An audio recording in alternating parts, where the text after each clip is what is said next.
Good morning, good morning, good morning, good morning, good people. Yeah, you know what it is. Hard worker, scrappy, unfiltered, and sometimes unhinged football content. Hard to explain, but you know it when you see it. Doing it daily our way. I don't know what you're talking about right now. Redraft and Dynasty Fantasy Football, we got you covered. You know their defense is ranked like 31st in the NFL? NFL draft prospects and rookies? Now you know you in the right place for that. Absolutely. All right, then stop saying it. Then we're done. And prop bets with my man JRich. Count that money, man. Now wipe the crust out of your eyes, get you a cup of coffee. It's time to wake your ass up with Ray G. You honestly are making absolutely no sense and you sound silly as hell. GMGP. Happy Monday, March 4th, 2024. Y'all decided to wake y'all asses up with Ray G. And you know I appreciate each and every one of y'all in the building. Post-combine wake-up reactions. It's a wrap. We got the times, we got the weight, we got the height, we got the speed, we got the gauntlet, we got the agility, we got the testers, the risers, the fallers. Fantasy football season, NFL free agency is going down, baby. I am excited. Happy the combine is over. JRich did not work this weekend. He's done absolutely nothing, but he made his way back for the show today. Let me holler at the people in the chat. I see you, Jimbo, in the building. Zach Cole, World TDE. Goat Rings, what's happening with you, big dog? Who else we got in here? Pat in the chat, Tommy Sosa, Johnny Detroit, Emilio, what's happening with you? Rico Stone, Dio, Garrison, my family is in the damn building. My girl Lindsay Mack, I see you, Brandon, what's happening with you? Hunter, Girl Green, Ricardo, D-Bro, Derek Brown in the damn building, what's happening with you, D-Bro? You way at the top. Big old good morning to you, my friend Derek Brown. JRich, cut the music, cut the music, cut the music. I'm excited. We got a lot to talk about. I know y'all have probably already heard combine reactions, takeaways, but you ain't heard it from us. That's why you're here right now. And before we get going, I just want to say thank you to each and every person that joined me and the DD squad this past weekend. 6 hours of Saturday combine coverage. We had over 400 people in the stream. It was a dope time from start to finish. We had a good time. And there are a couple of announcements. Make sure you check the YouTube chat from the stream today. I will be announcing the winner of both the Anthony Richardson jersey as well as the 3 Heisman Discord memberships that I'm giving away. I'm going to pin it like in the top of the chat of the video. You had to go do something. Hashtag Heisman, hashtag Hammer. I will announce those winners today. Make sure you check out the show Scott Connor and I did, Destination Chill 400 live on a Sunday night to hear Scott and I talk. Destination Chill twice a week, Sundays and Wednesdays. JRich, we got a lot of new content coming, some new content creators coming on board. Shane dropped his debut piece on the channel, so make sure you check out Trade Advice from Shane Manila at Shane is the Worst on X. JRich, how you doing, my man? How you doing this morning? I'm good, man. I'm good. Yeah, catching up on all the combine stuff. Obviously, shout out to all you guys for what you did, holding it down. I wasn't able to make it. I was out with my dad for his birthday, but you guys had a great stream. I did check it out a couple times. I saw you sitting on the couch, saw you having a good time, all the people in there, but I think it's great for everyone to see and not just, you know, read the pieces or hear them in the Discord, like see our creators, see what they're doing, see what they're about. It adds that personal connection. And so definitely appreciative to you for putting that together and putting that on for everybody, because the chat turned out, it was a great event and obviously some record-breaking performances as well. But lots to get into, Ray. I had a good weekend though, and I hope you did as well, but I'm excited to talk combine with you on a Monday because it's going to be a good show. Yeah, man, I'm excited. I'm excited, and happy birthday to Pops Jay. We had a good time, man. We missed you, but we had a good time. We helped. Come on, Emilio. Come on, man. DD casting couch. Yeah, I mean, not in that way, but yeah, you know, sort of, kind of, not really. You know but let's not even belabor the point, man. Let's just get right into it, Jay. NFL Combine reactions. People want to know who's rising, who's falling, who's moving up the board, who's tumbling down the board. And I think it'd be a little crazy to start this thing off without talking about the player that set the damn record at the combine, man. The player that went out there, broke the record, ran fast, all that good stuff. Xavier Worthy, you see him right here, wide receiver out of Texas. They believe he measured in at 5'11", 165 pounds, 4.21 40-yard dash time. And I don't care, screw fantasy for one moment. Like, just to have that type of speed, that acceleration, just a special kid. And I don't know if you, I went down like a deep Xavier worthy dive after he ran that, and just his mom and talking about him growing up and him talking about, like, he just seems like a very likable young man. You know, his video that he made was like, you know, never heard anything about me off the field. I handled business in the classroom and on the field. You go out there and you run that time, you break John Ross's record. You've got a skill set that at least one NFL team will covet, if not more, but at least one NFL team will cover that big play speed. Now, Jay, I just want to ask you, I don't know where you kind of valued Xavier Worthy going into the combine, coming into the process. For me, no doubt he was a top 10 wide receiver outside of my top 5, but he was a top 10 wide receiver. For you, does that performance, that level of speed, knowing that he can hit a gear that nobody else can, does that change where you will value him as far as rookie drafts? So for right now, no, right? It's not going to change where I value him. The skill set still remains the same. He does have that unmatchable speed that we've never seen before in terms of the 40 time. But the reality is that until he gets the draft capital, I think that's when you may have to look at him and say, well, maybe he's going to get a better shot than he would have had before. We talked about him with Brian Thomas, with A.D. Mitchell, with Troy Franklin, who didn't have a great combine, and we may get into that. But Xavier Worthy running that time, he's going in the first round now. He may be a top 20 pick potentially, depending on what happens. And while the combine doesn't matter, definitely when you break the record for the 40 time, that's going to matter to somebody. And you are hinting at the Raiders, but I'm sure there's plenty of other teams who are looking at him and saying, okay, we knew he was fast. We didn't know he was this fast. And that may put him into a higher tier on a lot of teams' draft boards, knowing that he has the fastest 40 of all time. And you obviously see the 10-yard split and the 20-yard split still in a very high percentile in terms of RAS scores, and the jumping was great as well. So he has the explosiveness beyond just the speed. Of course, the weight is going to be a problem for some people, but when you have that elite speed, that weight's not really a problem. But for you, Ray, you said he wasn't in your top 5, and I don't think he would get there, but could draft capital sway you to where potentially, if he was top 20, top 15, wide receiver 4 off the board, could he be in your top 5 in rookie drafts? I don't care about top 5, he fits in a bucket for me. I believe I have him like his sort of wide receiver archetype. He's a year 1 starter. I think he's going to be an excellent complement to whatever number 1 target wide receivers already currently on that NFL team. See a lot of people down here in Dallas talking about would love him in Dallas. Me too. Bring him to Dallas and let him play opposite CeeDee Lamb. I believe he's going to be a year 1 starter. I believe he's going to be a very good player in the NFL because unlike I see comps to Marquise Goodwin, I see these comps to John Ross.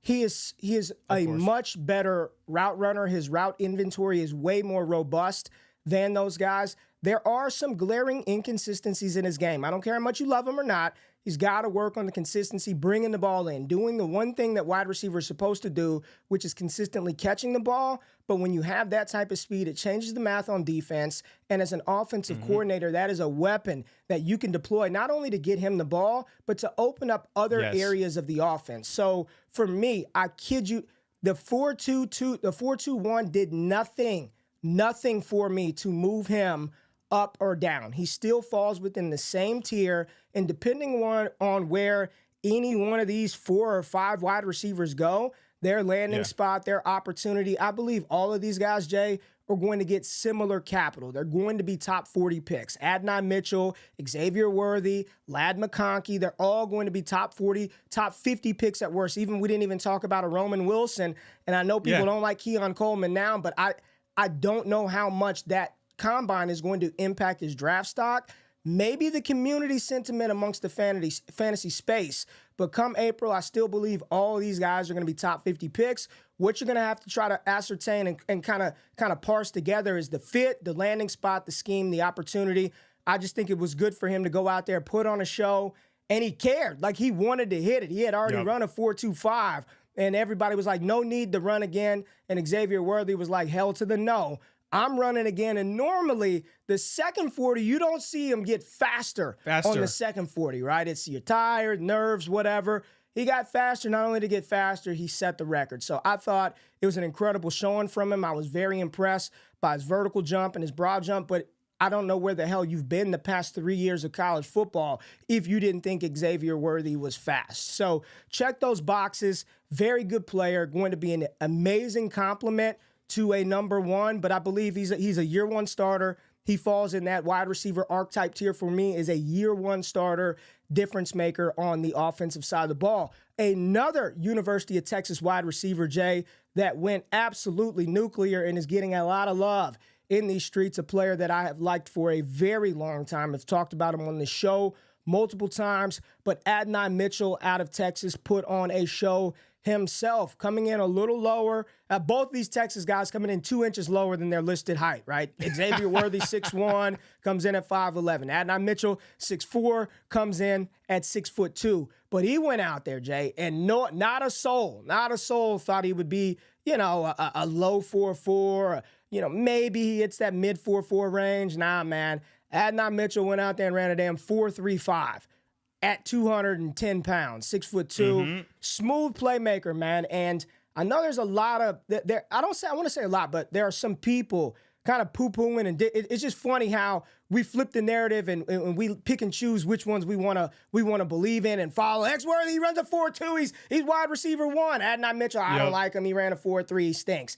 Come on, man. You can't have it both ways. But what I think he did this weekend is really kind of solidify, like, hey, you turn on the Texas tape, Jay, the biggest takeaway from me, watching Xavier Worthy, watching Jonathan Brooks, watching Jatavian Sanders, and watching Adonai Mitchell, you know what my biggest takeaway was? Quinn Ewers is booty. Quinn Ewers is not that good. He is booty. What? You watch that tape, that is the biggest takeaway. Like, what the hell, man? Get these dudes the ball. And Steve Sarkisian, as a USC Trojans homer, all he wants to do is screen the shit out of you. He runs the widest array and inventory of screens in college football history.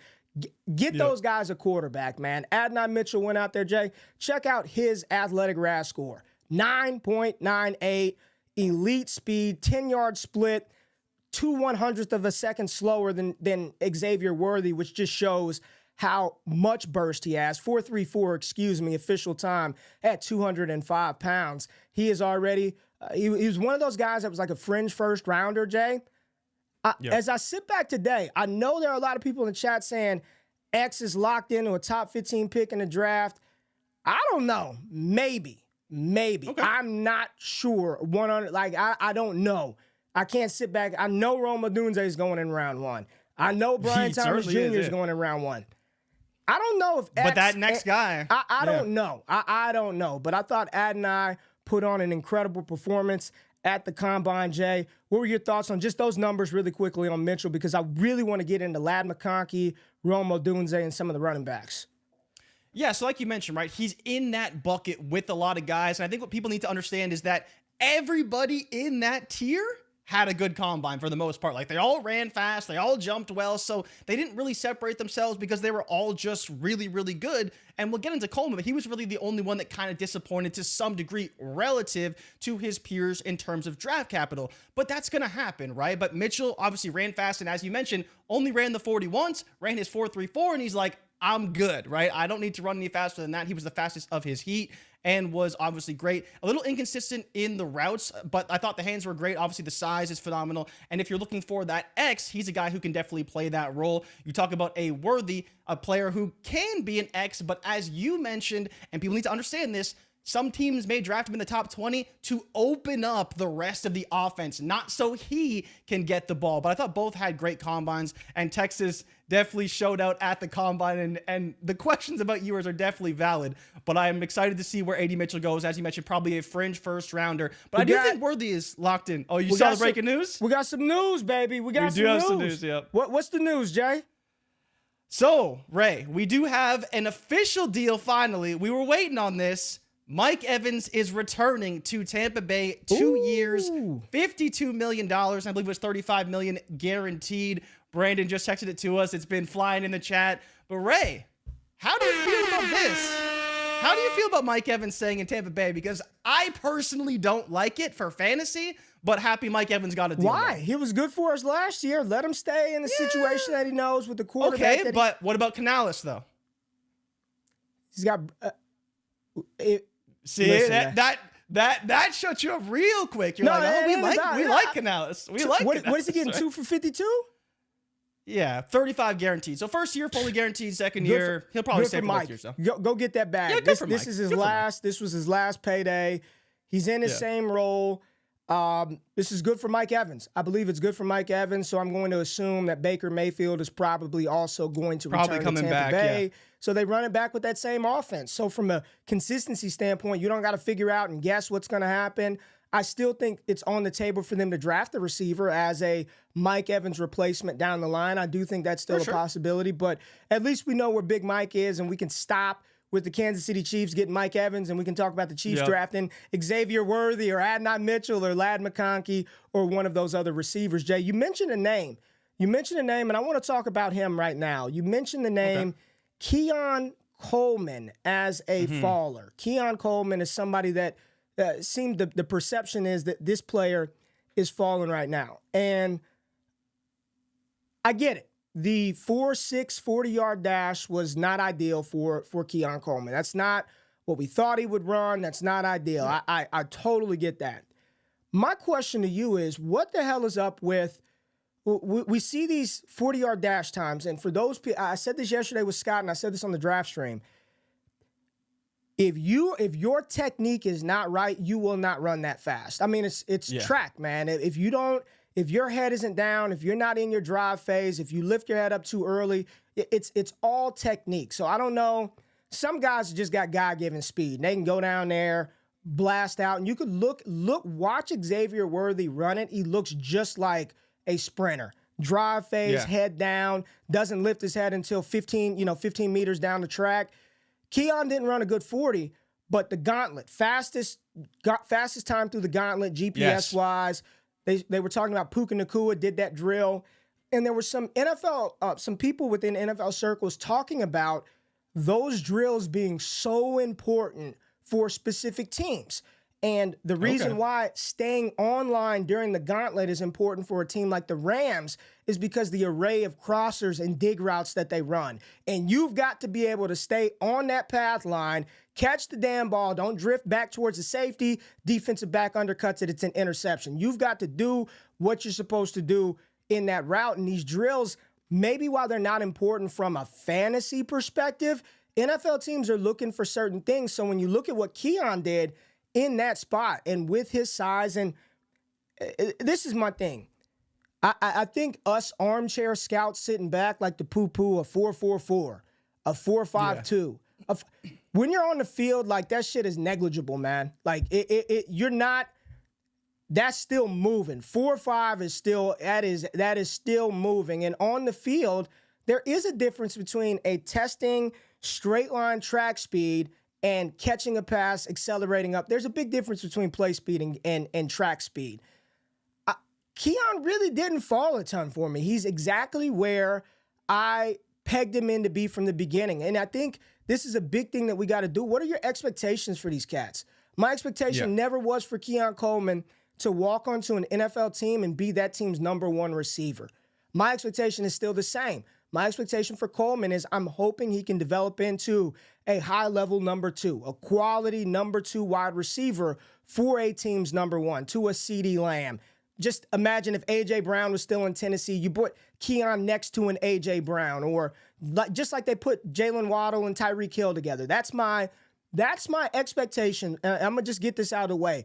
For every wide receiver in this class except 4, there are 4 guys that walking into the NFL, I'm viewing as true alpha target earners from day one. That's Marv, that's Malik, that's Rome, and that's Brian Thomas Jr. Other than that, I'm looking at these guys as compliments, and you're hoping that they can develop into more than you thought. But my expectation for these guys are low. So I know a lot of people don't like the Keon performance, but for me, he was fine in every other aspect of what he did, the explosiveness in the jumps, just the 40 time. And I'm not going to, the same way I'm not overreacting to X running 4.21, I'm not going to overreact to Keon running a 4.6. Like, he just may not be good in that department, and you've seen that before, and that's not a crazy assumption to make. Now let's talk about the sneakiest of sneaky, the sneakiest of sneaky in the entire draft, sneakily went out there sneaky. and ran a 4.39. I'm talking about lad Ladarius McConkey from Georgia. 4.39 for Ladarius. Went out there and absolutely squashed any concerns about his speed. It was funny, Jay. Prize Picks had his 40-yard dash time set at a 4.58. 4.58 going in to the combine. He almost runs 2/100ths of a second faster than that at a 4.38. Damn near got that. So a lot of people going into the combine, he's quicker than fast. I don't think he's straight line speed, quicker than fast. What did he do? He checked the box. Does Lad move up because he ran a 4.38? No, but he checked the box that shit.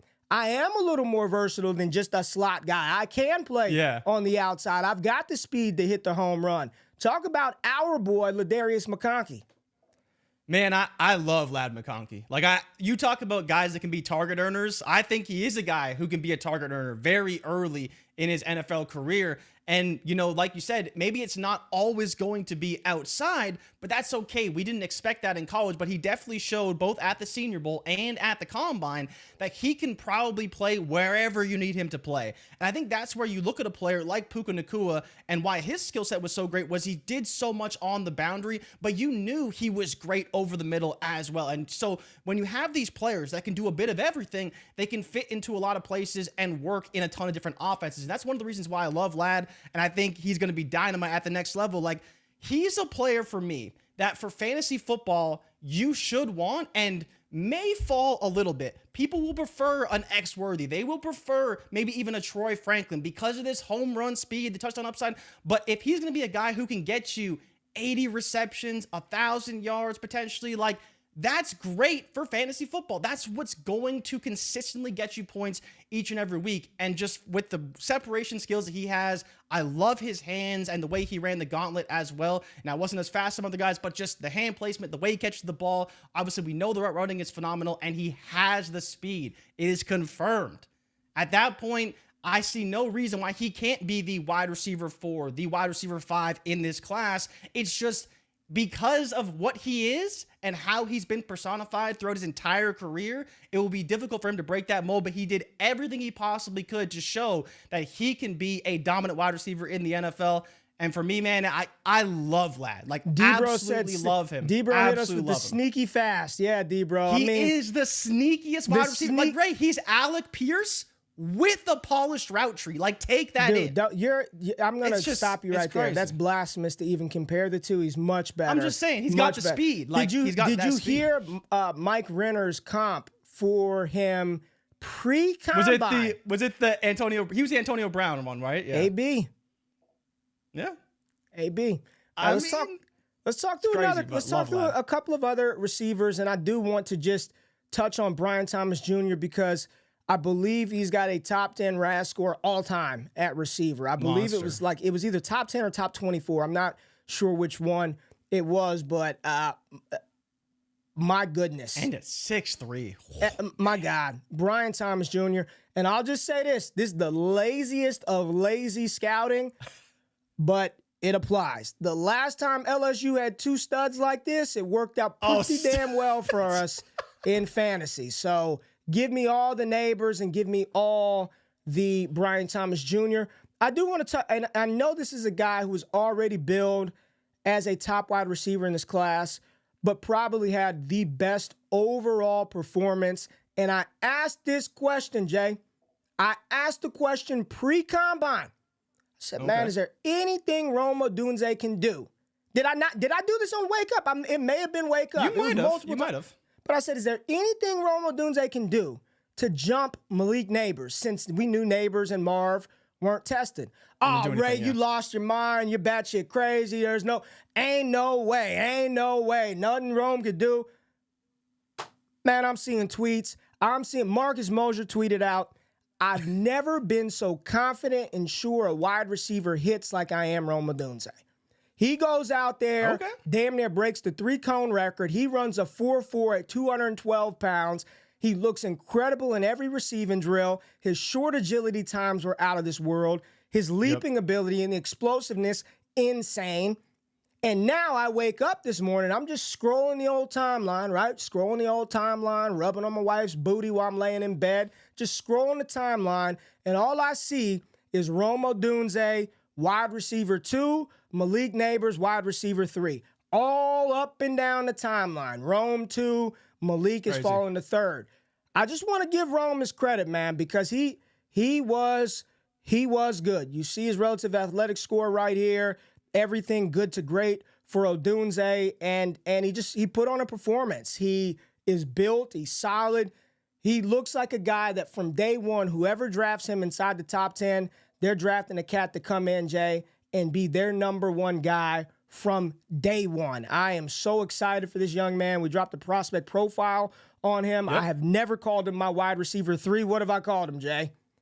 1C. 1C. Jump. He is not 1C, wide receiver 3. He is wide receiver 1C, and hell, for some, might even be 1 capital B, lowercase a at this point. But incredible performance from him. A couple of other players that I just want to highlight real quick, Jay, that went out there and did well. Somebody that we got a chance to see at the Senior Bowl, and you know, he was injured at the time, but you definitely saw some of the skill set. But Xavier Legette right here. This big boy went out there and put on a show. He also went sub 4.4 at over 220 pounds. Xavier Legette should be a player that's moving up boards, Jay. Also, another gritty, sneaky, athletic wide receiver from the University of Florida, Ricky. Man, his white boy can jump, Persall. Man, I like him, Jay. This is a double move. You see that right there?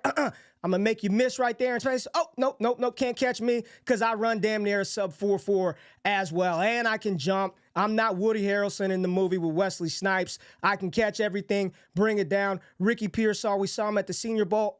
Double move, stop. I'll come back and make this out route, make the catch. I think this dude is going to get drafted a lot higher than people think, Jay. What's this mean for fantasy football?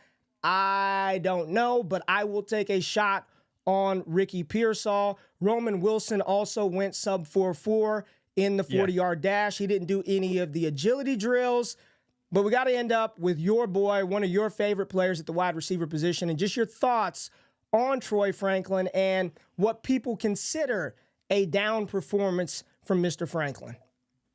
Yeah, I mean, you hit on it, right? He wasn't the fastest guy, and I think part of it could be the technique, right? I'm not trying to make excuses for him, but you saw him get faster through the process of the 40-yard dash, and ultimately, he's clearly a guy who is extremely raw. From the moment I saw him in college, even going back to looking at his high school tape, it was clear that he had to clean up his game a lot, and it seems like he hasn't really done a ton to do that. And so if you're drafting him, I think he's a guy who you may need to wait on a little bit, and he's probably never going to be a number 1. You know, I think it was Daniel Jeremiah who put out the comp on Twitter to Jamison Williams. I think even Jamison Williams is a more refined version than Troy Franklin is right now, but you know he has the long speed. The gauntlet was definitely a little bit concerning, not necessarily because he wasn't catching the ball, but he is all over the place. And so for a quarterback who needs to be precise, get the ball to a spot, if the receiver's not going to be in that spot, that is a problem. But I think that Franklin is a guy that you just probably want to be running a lot of slants, maybe a dig here or there, and the fly route, right? He can develop the route tree, hopefully, but he is definitely limited right now, and you can see that when he's doing the drills. I still love Franklin. So I think he's a phenomenal talent. He's very raw, but he may never hit that ceiling that you wanted. And like we talked about with you saying Coleman, not a faller, but maybe a disappointment relative to his peers. Franklin was 100% a disappointment and a faller relative to his draft capital peers. When you have Thomas, when you have A.D. Mitchell, when you have Worthy, when you have Ladd, they should all be firmly ahead of him, in my opinion, in NFL draft mocks. And I think this just about cements Franklin outside of the first round and probably closer to early second to mid-second, which is still fine for fantasy football. But again, he was a guy who was thought of as potentially an option for the Chiefs at 32. There's no way that's happening now. People had him as a top 3, top 4 receiver in his class. I was never as high on him. I know my boy Damian Parson, he was in the chat earlier from Draft Network. He and I went back and forth about Troy Franklin for months, and we both saw eye to eye. There are a lot of things in his game that I don't see translating to the next level, but the one thing that I did think that would translate was the elite speed, and what I didn't have on the bingo card was him not being as fast as some of these other players. I just thought we would see that. he doesn't fall for me. I think Troy Franklin, I have him in a wide receiver archetype tier of a boom bust starter. I think he'll be a starting receiver at some level, whether that's the 2 or the 3, and he's going to have high reward if it pays off. And I don't want to use bust because that's more typically associated with where you had to draft the player. This, if you like Troy Franklin, now you get him a little bit cheaper. You shouldn't have to pay the 108, and the 109. If you like Keon, you shouldn't have to pay the 107 or the 108. You should be able to get these players a little bit later. Quickly, though, Javon Baker, Jalen Polk, Brendan Rice, I just want to mention those guys, even Jamari Thrash. They didn't have spectacular combines, but they checked boxes. I think Brendan Rice of that group did better than the other. I mean, for him to go out there and run a 4.5 flat when a lot of people were dogging him out at the Senior Bowl, he's not that fast. He's not that explosive. Well, he's a little faster and a lot more explosive than people thought. And then the final one, Johnny, I don't even know what to call him, Freakazoid Wilson, deading all concerns about his athleticism to play wide receiver. I mean, he put up some of the best size-adjusted production scores and numbers at the entire combine at 6'6", largest wingspan in combine history. Short shuttle was faster than some of these little guys. I mean, Johnny Wilson, if those bricks of hands can get it together, he will be a weapon at the next level. Is he going to be a 90 reception kind of receiver? I would not bank on that. But with his size, his ability to win in the red zone, and he just kind of ended all concerns about athleticism and speed. Good for Johnny Wilson. I'm just happy for, like, nobody went out here and truly face planted this weekend, and that's really cool to see. That and it just makes it better for us in fantasy. Don't worry about arguing with folks over who's the wide receiver 4 versus the 7, the 6 versus the 9. I mean, this damn class we've been talking about is legitimately 20 deep. It's 20 deep. I can see Brendan Rice falling into a spot where he gets opportunity before a player like Ricky Persall or Keon Coleman, depending on where they go. So the class is phenomenal. They all did a really good job in different areas. You got GPS, you got hand times.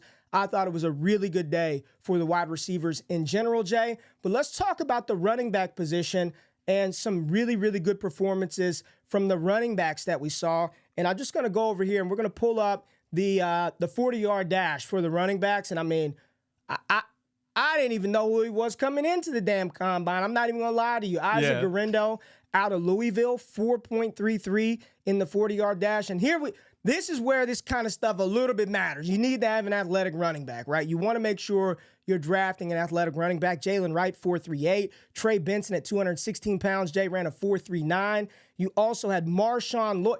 Jay, when I interviewed Lloyd, I'm standing right next to him, Jay. I'm the same damn size as Marshawn Lloyd, right? We're sitting there vibing. We're talking about this. I was born in South Carolina. He played at my school, USC, so we're kind of vibing. I'm like, damn. Me and Marshawn, you could put me back there. You can put me in the running back, up, baby. Put me back there. I can still go get it at 3.7, right? Got the elbow up, tuck that in, boom, I'm ready to go. You know, I'm looking at Marshawn. He came in at 220, Jay. 220. What? And runs a 4.46? Fight on. He's a thick boy. Hell of a job by Like, what the hell? A 4.4 at 220? Like, blew me away, Jay. And what's crazy is you saw the comp, like all of his combine numbers from his height, wingspan, speed, jumping. DeAndre Swift comp. DeAndre Swift. Could you imagine if you told someone like 3 years ago that Marshawn Lloyd is going to comp to DeAndre Swift post combine? Like, to be fair, Swift wasn't as fast as we hoped, but I mean, like, that's crazy because you look at the way they play and you're like, I don't really see it. But then you kind of, dive a little deeper. You look at his pass catching ability and you're like, well, he's had a rough career, maybe man. he can make it happen. He's had a rough journey, right? From being a highly touted recruit, the injuries at South Carolina, then getting that opportunity to put it together this year. And here's the one thing I'll say about Lloyd, because a lot of people, I don't know if he can catch passes. Understand what was happening at USC. Caleb ain't checking that shit down. It ain't happening. Nope. If he's scrambling around, very rarely is that thing going to the running back. He's going to run it or he's going to find somebody downfield. So I think you've got to take – there's context that's got to be layered into some of the raw data. Marshawn Lloyd can catch the ball. That was not a part of what Lincoln Riley, Caleb Williams, and that USC offense wanted to do. I think he was a riser. And by riser, I mean with that size, with that athleticism and speed, he goes from what some people might have thought could be a complimentary running back, Jay, to somebody that does fit the profile of a back that could be a 3-down back. Now, we know the NFL, they're kind of steering away. And I'm not saying the only running back. I'm not saying bell cow, Kyron Williams, 90% of the work, but a running back that can be on the field first and second down. He's got the requisite size and athleticism. And then in certain situations, you don't have to spell him immediately for the pass catching back. So I think he moved himself into that range, especially at 220. Most people cut weight. Like, he got bigger. He was not 220 at the Senior Bowl. I don't believe that's what he weighed in at. But I thought Marshawn Lloyd did a good job at the Combine. Ray Davis, we got to interview him, 4.52. Big one right here from Blake Corum, Jay, because a lot of people didn't think he'd even be sub 4.6. I'd be happy with a 4.63, 4.64.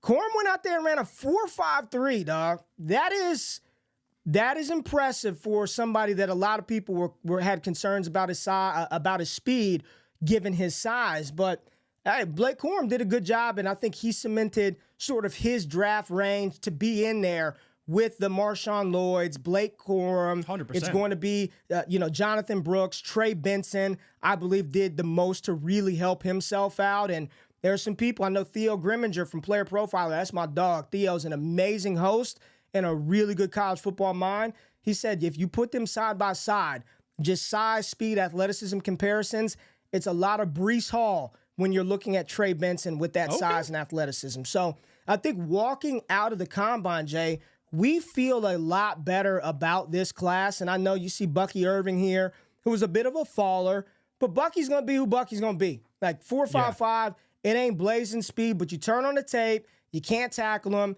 Highest running back with missed tackles forced this season, 50-plus receptions this year. Bucky Irving's his role in the NFL is a complimentary running back to another number one. Like, let's just say it was Trey Benson as the one, and then Bucky Irving comes in as the spell back, the 4-minute drill back in situations like that. So I don't think his role shifted, but I think the sentiment, especially amongst the fantasy community, has definitely changed with a player like Bucky, but he's still going to get drafted round 3 or round 4. Like, he's still going to be an early day 3 pick or a late day 2 guy.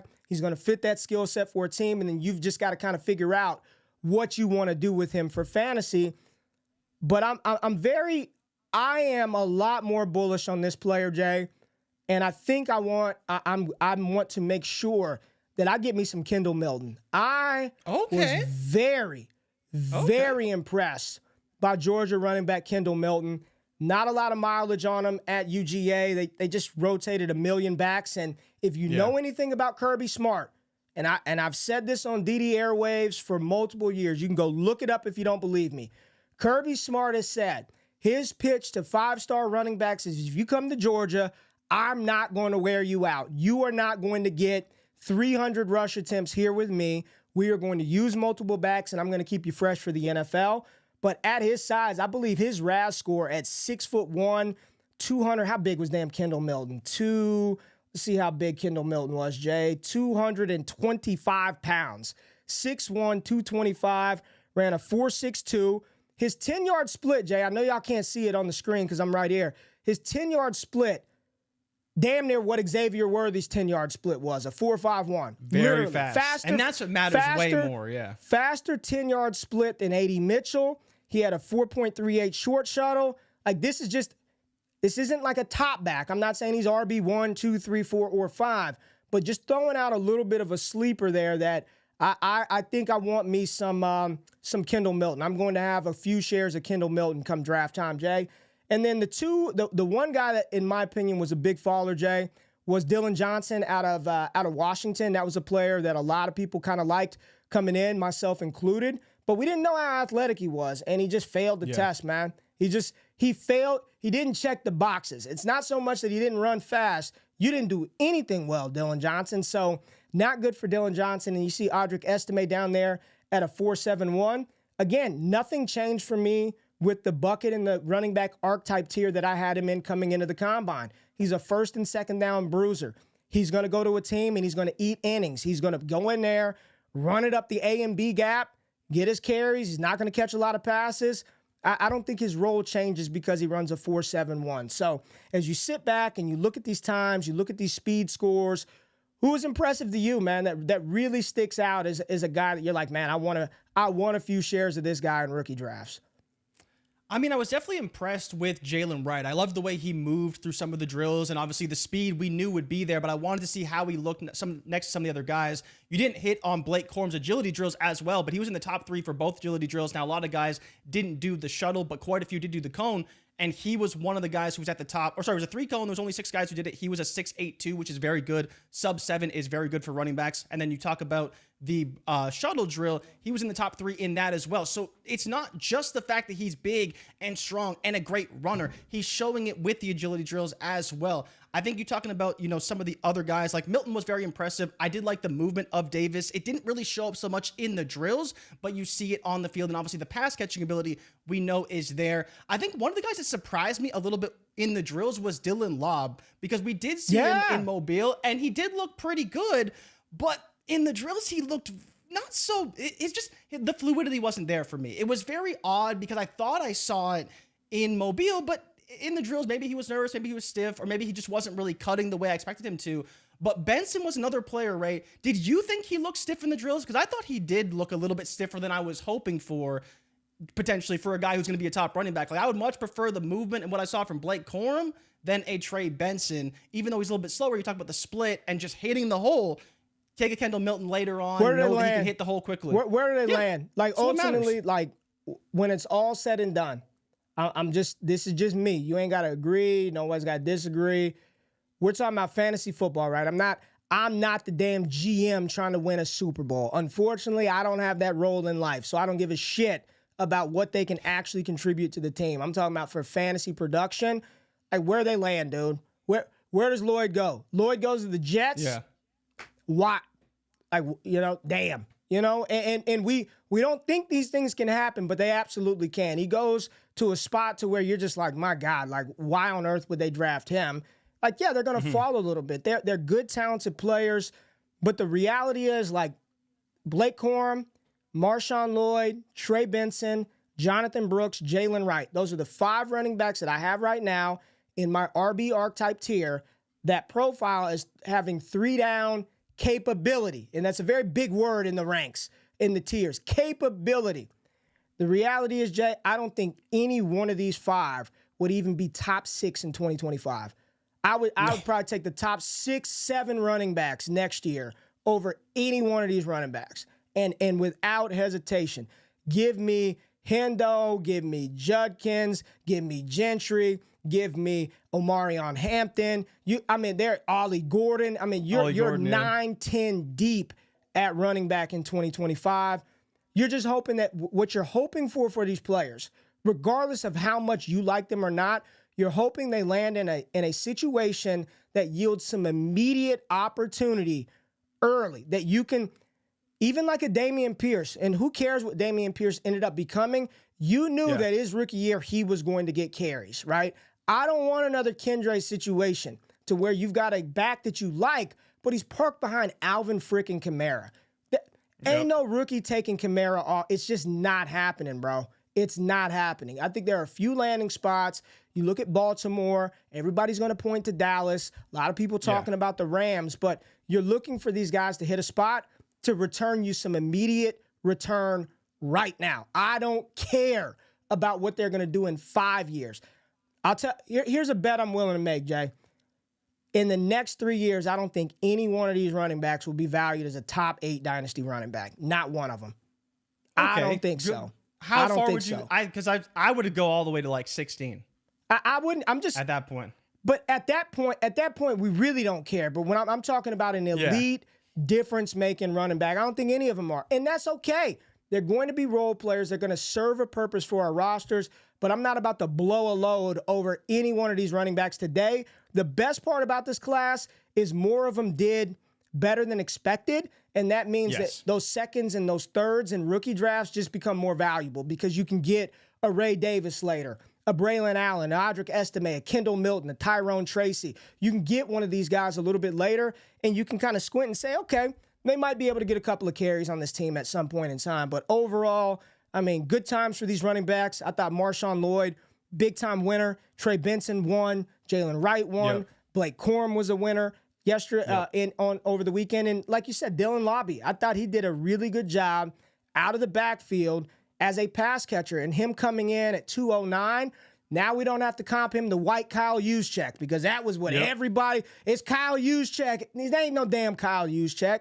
He can catch some passes. So that'll be another one for fantasy purposes. Watch where Dylan Lobby goes, because if he goes to a spot where you could project like a pass catching role, 4-minute offense, could be useful in some PPR formats. Scott Connor had jumped in here, man, and he said, what he said, I want to pull this up, Jay, because he said something about, what's his name? Dane Brugler and Ray Davis. Yeah, talking about Ray Davis. Yeah, Ray Davis. Here it is right here. All right, Dane Brugler talked about Ray Davis, absolutely raved about him on the field in Indy, and teams absolutely loved the kid. He may end up in his top 5. He was awesome to talk to. You got to talk to his dad, right? You spent some time talking with his pops. Yeah, like Scott interviewed him, and for all you guys who haven't seen it yet, that's on the channel and up and available. But yeah, we talked to his dad, who was at the Senior Bowl. Like, he's just a good kid, man. He's humble. He knows what he wants. And for people who didn't watch the interview, his comp for himself was Jaylen Warren, right? A guy who can get some carries in the NFL, be a spellback, and obviously is great in pass protection. And he prides himself on being that 3-down type of running back. And Ray, I do want to hit on something that you talked about without really saying it. You're talking about players who have a 3-down skill set. And the most important part about the 3-down skill set is not the fact that they're going to get 20 opportunities a game. It's that they can get opportunities in multiple ways in the NFL. That's it. So if there is an opening on a roster, good point, they can get it either through the air or on the ground. And that's when you look at a guy like Chase Brown last year. He wasn't the greatest pass catcher, but you saw when there was the ability to catch passes out of the backfield, he took that role on, and he did a great job in that role. So when you're talking about players who have 3-down skill sets, it's not just the fact that they can get the opportunity, because that's probably never going to come. They are not these bell cow running backs, but they can find ways into the offense in multiple ways, and they're not just a drop, stand there, run the ball type of guy. They can work in pass protection. They can get on the field. And as you always say, an opportunity to get an opportunity in the NFL and score fantasy points. And that's where some of these guys have that ability and some of them don't. But definitely there was a lot of good things from this class that we saw, to where, like you mentioned, there could be plenty of opportunities in the 3rd and 4th to pick up running backs that could make impacts on NFL rosters. So I thought it was a good showing from the running backs. It wasn't the high end that we were hoping for, but there could be more guys in the 2nd round. Like early on, we talked about 1, maybe 2 guys in the 2nd round. We may see 3 now. I don't want to get my hopes up, because 3. You got to take a shot. You got to take a shot on Wright. Last year we thought we would, and we didn't. Right? You got to take a shot on Wright. The speed is there with these guys. You got to take a shot on Wright. You have to take a shot on Lloyd. You have to take a shot on Jonathan. We had an interesting dialogue about Jonathan Brooks on the stream, and I thought more people were in on him as the RB1. But a lot of people, even our content creators, said, I'm not touching no damn running back coming in the NFL, and they're already injured. Like, there were a lot of people on DD's side that said, ain't no way I'm having Jonathan Brooks as my RB1. Not a chance in hell that I'm investing in an injured running back coming into the league, a knee injury. We don't know any idea of how athletic he is. I was a little surprised by that, because he's still at the top of my tier. I think he's an incredible running back, but I understand people having some hesitation and not wanting to dive into that because of the injury, Jay. We're not going to talk about tight ends because, honestly, it's Brock Bowers, no Theo Johnson Sanders. I don't Perfect care. RAS score? I don't get, man. Isn't it crazy? In Mobile, stuff is great. Didn't see any of it, right? Didn't see a damn thing. I'm good on I'm good. Theo Johnson, incredible job. I'm good. Not for NFL development. Your team wants to draft them and develop them, bake them down the line, and maybe in 4 years you have a guy that can get you 42 receptions. Great. Me using any of my draft capital on any of these tight ends, primarily not named Bowers or Sanders, I've got little interest in Ben Sinnott and Sanat. I'm good. I'm good. Let me go pay for Trey McBride. I'm good. Were you worried about Sanders' speed? Now, you did make some money off Sanders, to be credit to you, but no worries. Have you not watched Texas? Who in their right mind thought he was going to go out there and run 4.4, 4.5?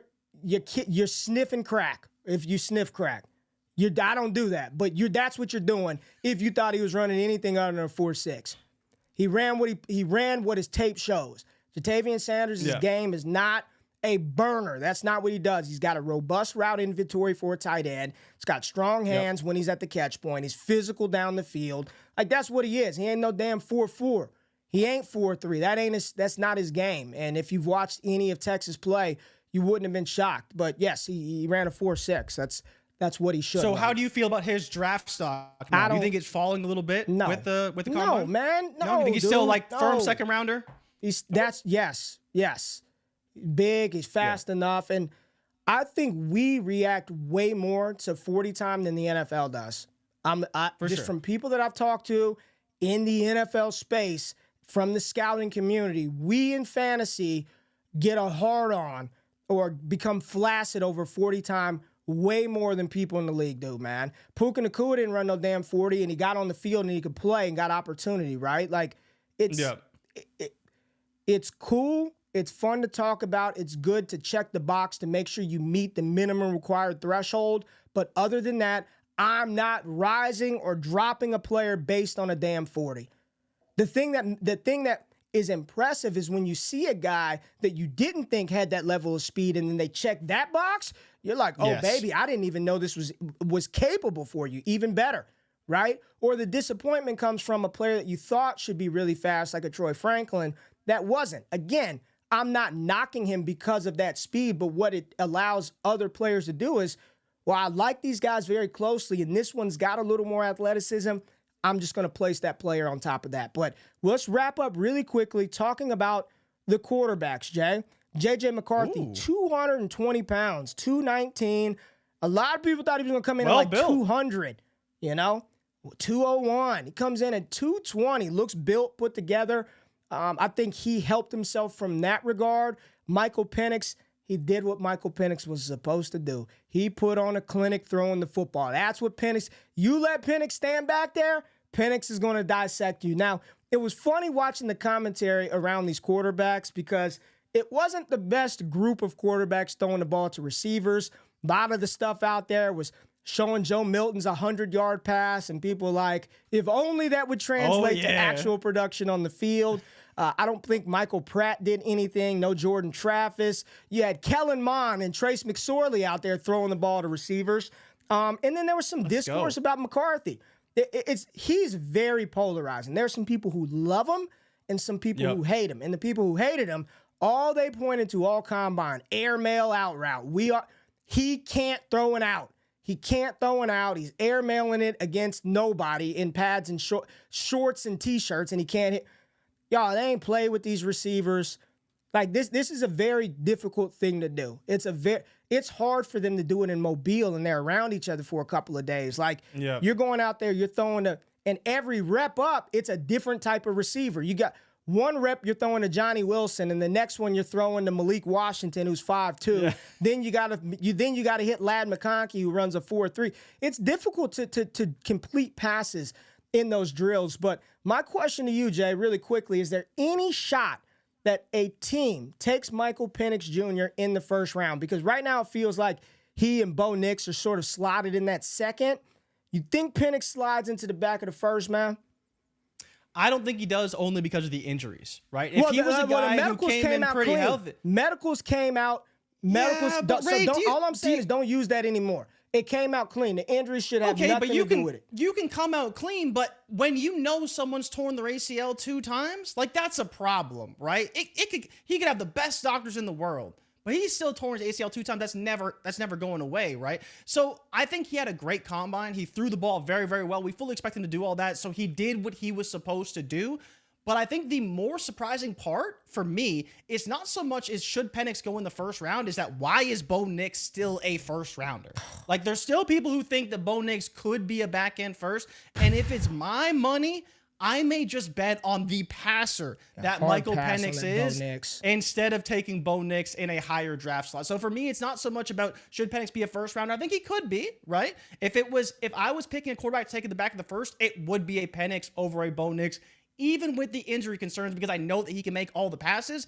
But again, I think that to your point, you talk about this all the time, for both those quarterbacks, system is going to matter, and I think they will play better in different systems. And so if you try to put them in the same system, one will be better. Switch the system, the other one could be better. So it's very landing spot dependent, I think, for both those guys because of their skill set. But I do believe that Penix could be a first rounder, probably won't be though because of the ACL tears and some of the medical stuff. It could be clear, but I think we all know that with the age and the injuries that he's had, there is some potential risk for future injuries down the line when compared to a Bo Nix. But in terms of the actual ability to throw the football, give me Penix 10 times out of 10. Jay, where's Justin Fields go? Is he going to get traded? The rumor coming out of Indianapolis. So we never talked about it, right? Because there was the video. The rumor coming out of Indy is that market ain't as robust as a lot of people seem to think. Yeah, well, because remember, there was the video of him, oh, yeah, excited, blah, blah, blah. The odds took the board down. Then it's Atlanta, minus 450. And then you go to the combine, and it's like, well, Atlanta would prefer Kirk Cousins. And for people who do watch this show, we said just that. Justin Fields cannot operate in a Sean McVay-style offense. You know who would, Ray? Kirk Cousins. And so there's a lot of discourse about Kirk Cousins. I still think that Pittsburgh is a great fit with Arthur Smith. Now, that seems to be a potential landing spot, but back when we looked at the odds, and I haven't looked at them since, it was still Russell Wilson, who would as well be a great fit in an Arthur Smith style of offense. So it's interesting, but I think, Ray, we are getting closer and closer to maybe where he's just the backup quarterback on the Chicago Bears going into the season. Now, they'll trade him eventually, but I said that, man. It could be a trade land situation. It's crazy, man. It's crazy. One more time, I want to thank everybody in this stream today. Yes. Close to 400 in the stream. We had 400 last night, over 450 on Saturday. And I'm letting y'all know now, Jay, we went and looked at the numbers last year. How many did we have last year on the draft stream? We had over 1,000 day one and day two. And day two. We had over 1,000 on the stream. This year's draft show is going to be insane, y'all. It's going to be absolutely nuts. I want 2,000 in the stream. We're going to do some stuff, giveaways, dynasty trades in 5, DD. It's going to be a good damn time, and y'all know where to be locked in at. We are on the grind. I'm going to get my man Damian Parson on the show, hopefully next week, if not the week after, to talk some prospects. We're going to do a mock draft mania next Monday. I'm letting y'all know now. It's mock mania Monday for March. We are going on to Wake Up. We're dropping 20 sleeper mock draft links in the chat. We're mocking all show. We're talking about these rookie mocks. We're going to let this information simmer for a week. I want to see what y'all crazy asses do next week. So make sure you're here. We're going to open up some of the mocks probably 10 minutes before the show, and then we're just throwing them in all throughout the show. Mock draft, talking through it with these rookies.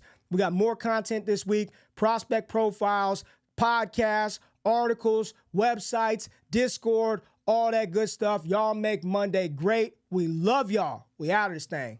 Peace. Oh, no peace yet. That was a damn good outro. Damn, Stanley. Ruined it. I ruined it. Stanley, my dog Stanley hit us with 2 super chats, so we gotta holler at Stanley. All right, Jalen Wright to me will go late first, high second after the combine. Was this yeah. No so he's on Jalen Wright train. He said he's one of the guys that he thinks could be a top running back. And then he also said, I have 49% Jalen Wright in Underdog Fantasy Big Board. I think I got close to, not bad. I'm not 49%, but I was like 36% Jalen Wright in Big Board. Okay. So, Stanley, we are. Is he your number one right now? He's my number one. Yeah, he's my number one most rostered running back in the Big Board. I've done like 30, 32 of those drafts, so I got to get on it. But he's number one so far, and I knew he'd be one of them cats that would rise after the combine. He's too damn fast, SEC rusher, requisite size. So thank you for the chat, Stanley. All right, Jay, get us out of here since I absolutely butchered, can't even say the word, the outro. All right, everybody, thank you for tuning in. Make sure you like and subscribe to all the content. Ray will have tons of stuff coming out this week. And make sure you check out Destination Chill, which will be on Thursdays live again now, Wednesday. Live Wednesday and Sunday. Look, man, it's been a while, okay? You never let me do the outro, so it's been a while, but I do want to thank everyone who tuned into the Combine stream because I wasn't there, but I heard it was bumping, I heard it was live, and definitely tune in for Mock Draft Mania on Monday because it's going to be a super fun show, and more importantly, we need those for our post-Combine ADP, so make sure you come out and don't join like 10 mock drafts, but definitely get involved, join the community, and make sure you do tap into all the content we put out this week, and we will see you guys next week. We're out. Peace.